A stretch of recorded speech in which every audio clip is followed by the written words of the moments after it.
नमस्कार, मैं परमवीर सिंह। हम एक बार फिर हाजिर हैं अपने साप्ताहिक कार्यक्रम के साथ। बिहार में इस वक्त विदाई का माहौल है, लेकिन यह विदाई बड़ी अजीब है। एक तरफ 15,000 करोड़ के शिलान्यास हो रहे हैं, तो दूसरी तरफ अपनों के जनाजे उठ रहे हैं। एक तरफ दिल्ली जाने की तैयारी है, तो दूसरी तरफ पीछे छूटे बिहार में जहर और भगदड़ का तांडव है। गांव में कहते हैं कि जब घर का मुखिया जाने लगे और घर की दीवारें दरकने लगे तो समझ लीजिए कि इंतजाम में कहीं बड़ी खोट रही है। आज की रिपोर्ट में हमारे पास 3 बड़े और कड़वे मुद्दे हैं। पहले रिपोर्ट में हम नीतीश कुमार की समृद्धि यात्रा और उनके 15,000 करोड़ के विदाई शगुन की चर्चा करेंगे। साथ में बड़ा सवाल यह कि नीतीश के बाद कौन? क्या बिहार की कमान उन हाथों में जाएगी जो अपना एक विभाग तक नहीं संभाल पा रहे? आज हम भाजपा के 3 दिग्गजों के फेलियर का रिपोर्ट कार्ड खोलेंगे।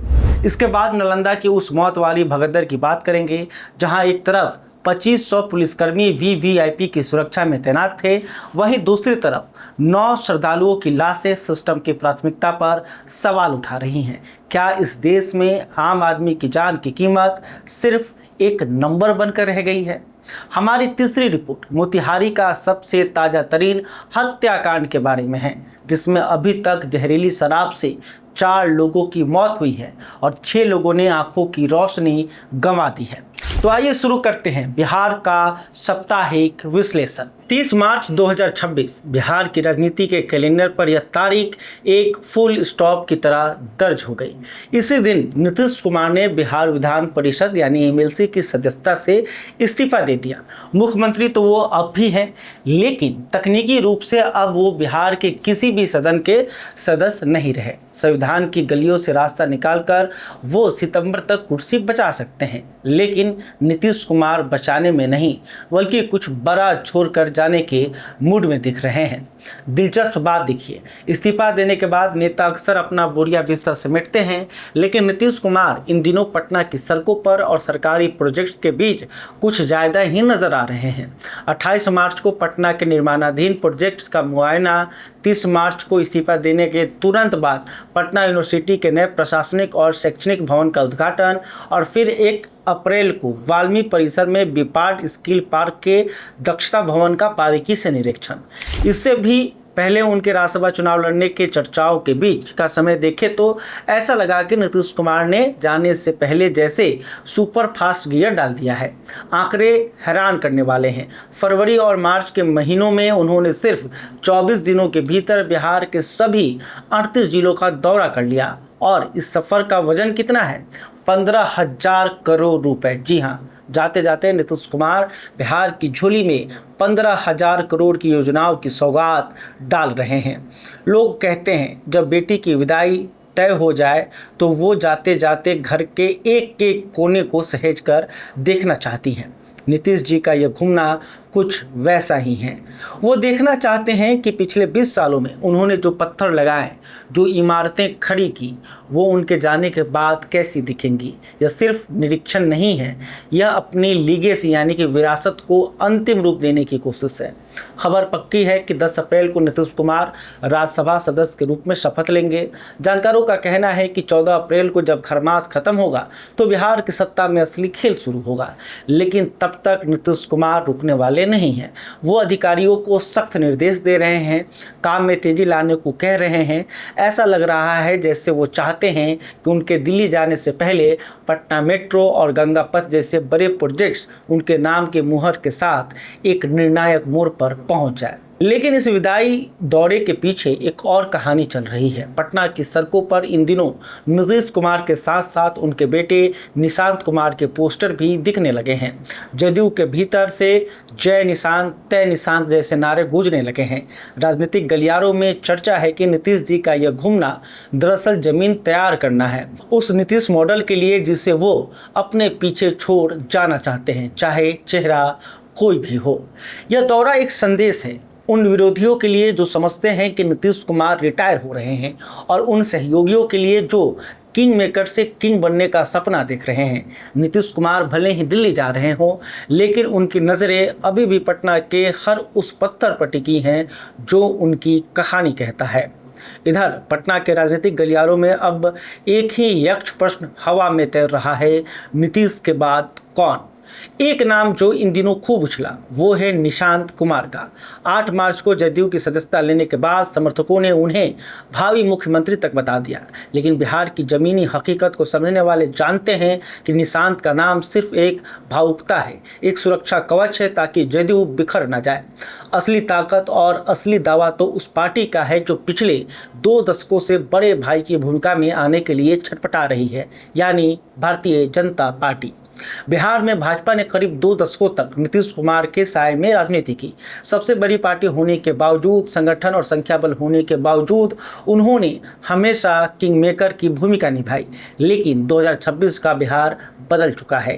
भाजपा के पास अब 89 विधायकों की फौज है और वो अब छोटे भाई बनकर रहने को तैयार नहीं है। दिल्ली से भी संकेत साफ है कि इस बार मुख्यमंत्री की कुर्सी पर भाजपा का ही कोई चेहरा होगा। लेकिन सवाल यहीं आकर फंस जाता है, भाजपा से कौन। देश में पार्टी के बड़े नाम हैं, पर विडंबना देखिए कि ये तीनों अपने अपने विभागों को संभालने में ही पसीने पसीने हो रहे हैं। आइए एक एक करके इन बड़े नामों के विभागों का जरा पोस्टमार्टम करते हैं। मुख्यमंत्री बनने की रेस में सबसे पहला नाम है उप मुख्यमंत्री सम्राट चौधरी का। नीतीश कुमार का कंधे पर हाथ वाला आशीर्वाद इनके पक्ष में सबसे बड़ा संकेत माना गया। सम्राट के पास गृह विभाग की कमान है, जो विभाग जो तय करता है कि अपराधी जेल में रहेगा या सड़क पर। भाजपा समर्थकों को उम्मीद थी कि दबंग छवि वाले सम्राट के होम मिनिस्टर बनते ही अपराधियों में वो खौफ आएगा कि वो राज छोड़ देंगे। लेकिन हकीकत यह है कि अपराधियों का हौसला अब 7वें आसमान पर है। इसका सबसे ताज़ा और रूह कपा देने वाला उदाहरण मुख्यमंत्री के अपने गृह जिले नालंदा से आया है। वहाँ एक महिला को उसके घर से घसीट कर बाहर निकाला गया और सरेआम उसके साथ बदसलूकी की गई, उसके कपड़े फाड़े गए।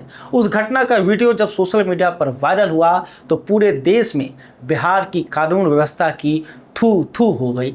वीडियो में साफ दिख रहा है कि अपराधियों के मन से पुलिस और कानून का डर पूरी तरह खत्म हो चुका है। उन्हें ना कैमरे का डर है ना खाकी का। वो वीडियो हम आपको दिखाते लेकिन दिखा नहीं सकते, क्योंकि जिस तरह से वो दिख रहा है वो दिखाना ठीक नहीं रहेगा।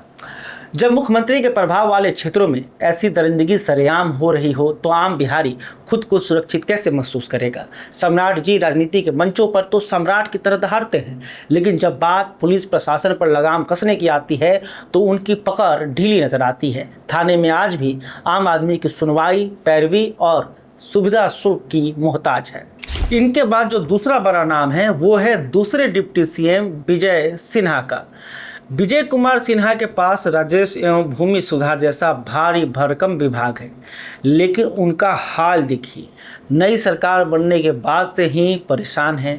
उनके महकमे के अधिकारियों ने उनके खिलाफ मोर्चा खोल दिया है। जो सीओ हैं वो अपनी कई मांगे रख रहे हैं। साथ में विजय सिन्हा के बड़बोलेपन से भी नाराजगी है। मंत्री जी ने अपने ही विभाग के अंचलाधिकारियों को सार्वजनिक रूप से भू माफिया का एजेंट तक कह दिया था। अब राजस्व सेवा के अधिकारियों और कर्मचारियों की महीनों से जारी हड़ताल खत्म होने का नाम नहीं ले रही है। मंत्री जी हर 2 दिन पर किसी न किसी तरीके से इन्हें धमकाते रहते हैं, लेकिन हड़ताली कर्मी कुछ भी सुनने को तैयार नहीं है। मंत्री जी हर जिले में जाकर जनता दरबार लगा रहे हैं, लोगों से डायरेक्ट समस्या पूछ रहे हैं और साथ ही हड़ताली अधिकारियों का आयुर्वेदिक इलाज कर देने की बात भी कर रहे हैं, लेकिन कोई फायदा नहीं हो रहा। बिहार के लाखों लोग हर दिन राजस्व से जुड़े कामों के लिए अंचल कार्यालयों के चक्कर लगाने को मजबूर है। राजस्व विभाग में भ्रष्टाचार की शिकायतें कम होने के बजाय और उलझ गई हैं। अब जब आप अपने विभाग के अफसरों का भरोसा ही नहीं जीत सकते तो पूरे प्रदेश का प्रशासन कैसे चलाएंगे। अब आइए भाजपा का एक और बड़ा नाम, लेकिन इनकी चर्चा थोड़ी कम है। ये हैं स्वास्थ्य मंत्री मंगल पांडे।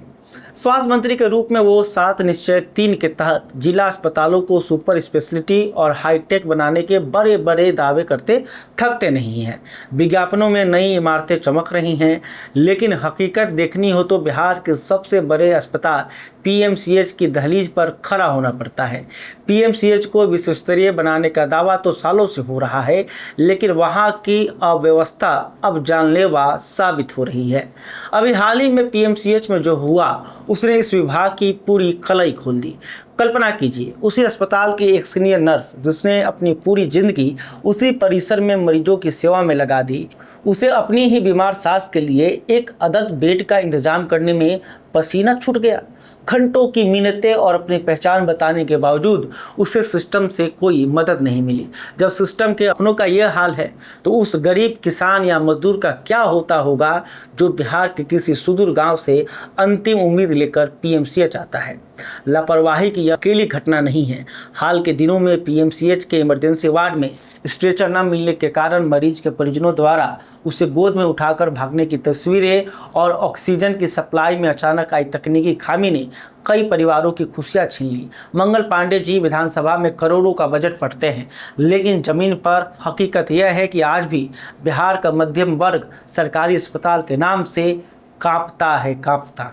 जिस स्वास्थ्य मंत्री से अपना मुख्यालय और प्रदेश का सबसे बड़ा अस्पताल नहीं संभल रहा, जो अपनों को ही सम्मानजनक इलाज नहीं दिला पा रहा, उनके सिर पर बिहार की सत्ता का ताज रखना कितना बड़ा जोखिम होगा। सोचिए जरा, दिमाग से सोचिएगा। तो भाजपा के लिए यह ऐतिहासिक मौका है, लेकिन उनके सबसे बड़े योद्धा अपने ही विभागों के चक्रव्यूह में फंसे हुए हैं। बिहार की जनता देख रही है कि जो नेता एक विभाग को व्यवस्थित नहीं कर पा रहे, उन्हें 13 करोड़ की आबादी वाले प्रदेश की चाबी देना कितना सही होगा। अब अगला मुख्यमंत्री कौन होगा, यह तो आने वाला वक्त बताएगा। फिलहाल हम आज की अगली रिपोर्ट पर चलते हैं। तारीख थी 31 मार्च 2026। जगह थी नालंदा के दीपनगर थाना क्षेत्र के मघरा गांव स्थित मां शीतला मंदिर। चैत्र महीने का आखिरी मंगलवार होने के कारण हजारों की भीड़ उमड़ी थी, लेकिन सुबह के 9 बजते बजते यह आस्था का केंद्र चीख पुकार और मातम में बदल गया। भगदड़ मची और देखते ही देखते 8 महिलाओं समेत 9 श्रद्धालुओं की सांसें थम गई। किसी पत्नी ने पति की बाहों में दम तोड़ा तो किसी मां की जान उसकी बेटी के आंखों में देखते ही देखते चली गई। कई लोग अब भी घायल हैं और कई अब भी जिंदगी और मौत की जंग लड़ रहे हैं। इस त्रासदी के पीछे की सबसे कड़वी सच्चाई जानते हैं क्या है? कहने को तो यह एक हादसा है, लेकिन असल में यह हमारे सिस्टम की संवेदनहीनता है और हमारी अंध आस्था का नतीजा है। शासन की प्राथमिकता देखिए। उसी दिन देश की राष्ट्रपति द्रौपदी मुर्मू नालंदा यूनिवर्सिटी के दीक्षांत समारोह में शामिल होने राजगीर आ रही थी। पूरा प्रशासन, जिले के आला अधिकारी और करीब 2500 पुलिसकर्मी राष्ट्रपति की सुरक्षा के घेरे में तैनात थे। जिले का पूरा अमला एक इवेंट को सफल बनाने में लगा था, जबकि महज कुछ किलोमीटर दूर मां शीतला के दरबार में हजारों लोग बिना किसी सुरक्षा इंतजाम के मौत से जूझ रहे थे। जब सारा तंत्र राष्ट्रपति की अगुवानी में लगा हो तो दीपनगर के एक मंदिर में तैनात 2-4 सिपाही 8000 की भीड़ को कैसे संभालते? यह प्रशासन की वो सिलेक्टिव प्राथमिकता है जहां आम आदमी की जान सिर्फ एक नंबर बनकर रह जाती है। इस भगदड़ की वजह सिर्फ भीड़ नहीं थी। एफआईआर में जो बातें सामने आई हैं वो और भी शर्मनाक है। आरोप है कि मंदिर कमेटी ने गर्भगृह के पास जानबूझकर बैरिकेडिंग की इस तरह की थी कि लोग रुके और वहां अवैध वसूली की जा सके। ज़्यादा पैसे देने वालों को पहले दर्शन और आम कतार को रोक कर रखने के इस लालच ने दबाव बढ़ाया और जैसे ही एक बैरिकेड टूटा, मौत का तांडव शुरू हो गया। प्रशासन ने दीपनगर के थानेदार राजमणि को सस्पेंड कर दिया। 40 लोगों पर केस हुआ है और मंदिर कमेटी के कुछ लोग गिरफ्तार भी हुए हैं। लेकिन क्या एक थानेदार को टांग देना काफ़ी है? सवाल तो उन बड़े साहबों से भी होना चाहिए जो सुरक्षा का पूरा मैप तैयार करते हैं। क्या उन्हें नहीं पता था कि चैत्र का आखिरी मंगलवार है और मां शीतला के दरबार में भीड़ जुटेगी? सरकार ने क्या किया? सरकार ने 6-6 लाख रुपए के मुआवजे का मरहम लगा दिया है, लेकिन नालंदा की उन बेटियों और माताओं के परिवारों से पूछिए, क्या ये रकम उनकी कमी को पूरा कर पाएगी? 8 महिलाएं मरी, किसी का सिंदूर उजड़ा, किसी के बच्चे अनाथ हुए। यह सिर्फ एक एक्सीडेंट नहीं है, यह सिस्टम का मर्डर है। राजेश रेड्डी का एक शेर है, यहाँ हर शख्स हर पल हादसा होने से डरता है। खिलौना है जो मिट्टी का, फना होने से डरता है। लेकिन कड़वी सच्चाई यह है कि हम भारत के लोग किसी हादसे से नहीं डरते।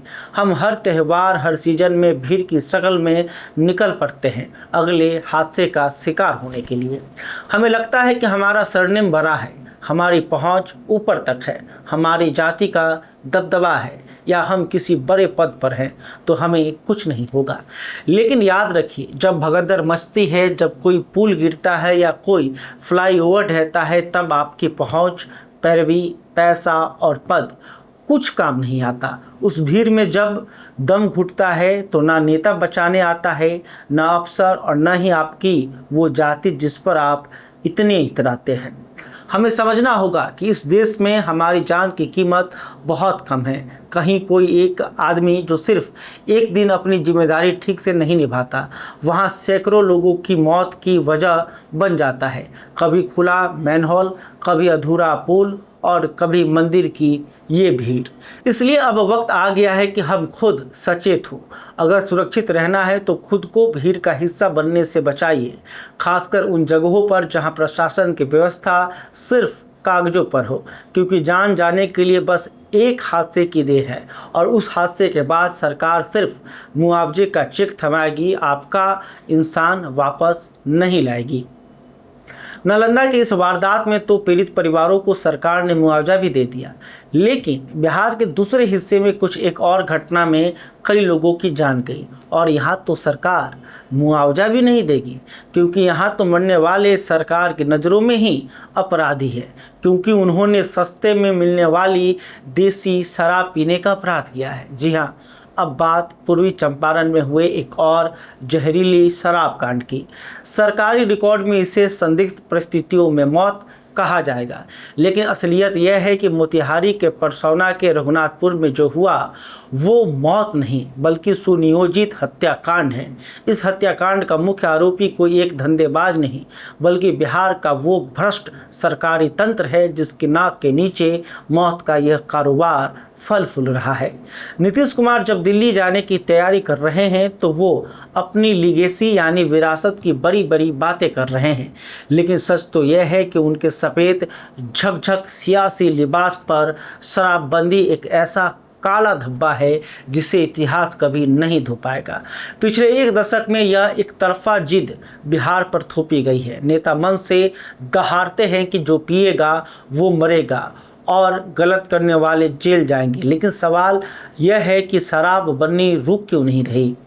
पिछले 72 घंटों के भीतर पूर्वी चंपारण के तुर्कौलिया और रघुनाथपुर थाना क्षेत्र में कथित तौर पर जहरीली शराब पीने से 4 लोगों की मौत हो चुकी है, जबकि आधा दर्जन से ज़्यादा लोग अब भी अलग अलग अस्पतालों में जिंदगी और मौत के बीच झूल रहे हैं। मौत का यह सिलसिला 1 अप्रैल की रात से शुरू हुआ। मृतकों में तुर्कौलिया के शंकर सरैया का 32 वर्षीय प्रमोद यादव शामिल है जो दूध का कारोबार करता था। इसके अलावा जयसिंहपुर फुलवार का 22 वर्षीय ई रिक्शा चालक चंदू कुमार, परसौना दलित बस्ती के परीक्षण माझी और हल्दिया निवासी हरिलाल भगत की जान जा चुकी है।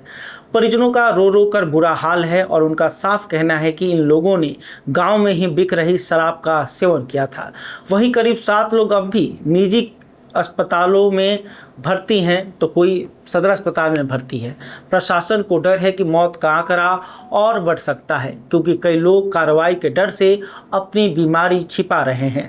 घटना के बाद जिले के पुलिस कप्तान स्वर्ण प्रभात ने कड़ा रुख अपनाया है। लापरवाही के आरोप में तुर्कौलिया के थानेदार उमाशंकर माझी को सस्पेंड कर दिया गया है। वहीं परसौना के चौकीदार भरत राय को गिरफ्तार कर लिया गया है। पुलिस ने इस कांड के मुख्य आरोपी और शराब के धंधेबाज नागा राय समेत 12 लोगों को दबोच लिया है।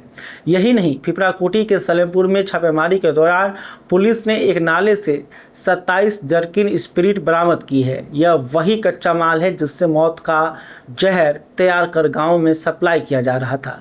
यह घटना उस वक्त हुई जब बिहार में शराबबंदी कानून के भविष्य पर बहस छिड़ी हुई है। एक तरफ नीतीश कुमार दिल्ली जाने की तैयारी में है और दूसरी तरफ बीजेपी के नेता इस कानून से होने वाले 28 से 30 हजार करोड़ के राजस्व नुकसान की बात कर रहे हैं। विपक्ष का आरोप है कि शराबबंदी सिर्फ कागजों पर है, जबकि जमीन पर होम डिलीवरी और जहरीली शराब का समानांतर धंधा फल फूल रहा है। मोतिहारी की यह घटना तो बस एक बानगी है। याद कीजिए, सारण, गोपालगंज और सिवान की वो खौफनाक तस्वीरें जहां जहरीली शराब ने सैकड़ों घर उजाड़ दिए। बीते 4-5 सालों में बिहार का यह इलाका मौत की बेल्ट बन चुका है, लेकिन सरकार का जवाब हर बार वही होता है, एक थानेदार को सस्पेंड कर दो, एक चौकीदार को जेल भेज दो और मामला रफा दफा कर दो। नीतीश जी की इस जीत ने बिहार को आर्थिक रूप से भी पंगु बना दिया है। हर साल करीब 25 से 30 हजार करोड़ रुपए का राजस्व स्वाहा हो रहा है। यह वो पैसा है जिससे बिहार के हर जिले में वर्ल्ड क्लास अस्पताल बन सकते थे, लेकिन आज यह पैसा कहाँ जा रहा है? यह पैसा जा रहा है उस समानांतर इकोसिस्टम की जेब में, जिसमें पुलिस, धंधेबाज और सफ़ेदपोश नेता एक साथ मिलकर मौत का कॉकटेल तैयार करते हैं। शराबबंदी ने शराब खत्म नहीं की, बल्कि उसे महंगा और जहरीला बना दिया है। मुख्यमंत्री कहते हैं कि महिलाएं खुश हैं, लेकिन उन महिलाओं से जाकर पूछिए जिनके सुहाग इन जहरीली बोतलों ने निगल लिए। मोतिहारी के प्रमोद यादव और चंदू कुमार जैसे नौजवानों की जान सिर्फ इसलिए गई क्योंकि सिस्टम ने होम डिलीवरी को अपना अघोषित धंधा बना लिया है। एक कहावत और है, हट में राज न चले, न जिद में चले समाज। यानी हट और जिद से राजकाज नहीं चलता। नीतीश कुमार की यह शराबबंदी वाली जीत आज बिहार के लिए एक अभिशाप बन गई है। दिल्ली जाने से पहले उन्हें यह जवाब देकर जाना होगा कि जिस कानून ने बिहार की तिजोरी खाली कर दी और हजारों लोगों को कब्र में सुला दिया, उस कानून की सफलता का ढोल वो किस मुंह से पीट रहे हैं? यह सिर्फ मोतिहारी की 4 मौतें नहीं हैं, यह बिहार के उस सुशासन का जनाजा है जो शराब की एक अवैध भट्टी के धुएं में दम तोड़ चुका है। तो यह था इस हफ्ते का साप्ताहिक विश्लेषण। 3 अलग अलग खबरें, लेकिन तीनों की जड़ें एक ही कड़वे सच में धसी हुई है। हमारा काम सिर्फ खबर दिखाना नहीं, आपको सचेत करना भी है। हम अगले हफ्ते फिर हाजिर होंगे कुछ और कड़वे सच और गहरी पड़ताल के साथ। तब तक अपना और अपनों का ख्याल रखिए। देखते रहिए हमारा बिहार न्यूज़ टुडे। जय हिंद, जय बिहार। वीडियो पसंद आए तो इसे लाइक और ज्यादा से ज्यादा शेयर करें। हमारे चैनल को सब्सक्राइब करना न भूलें ताकि आपको हर जरूरी खबर सबसे पहले मिल सके। अगर आप किसी खास विषय या मुद्दे पर वीडियो देखना चाहते हैं तो कमेंट करके जरूर बताएं। आपकी राय हमारे लिए बेहद अहम है।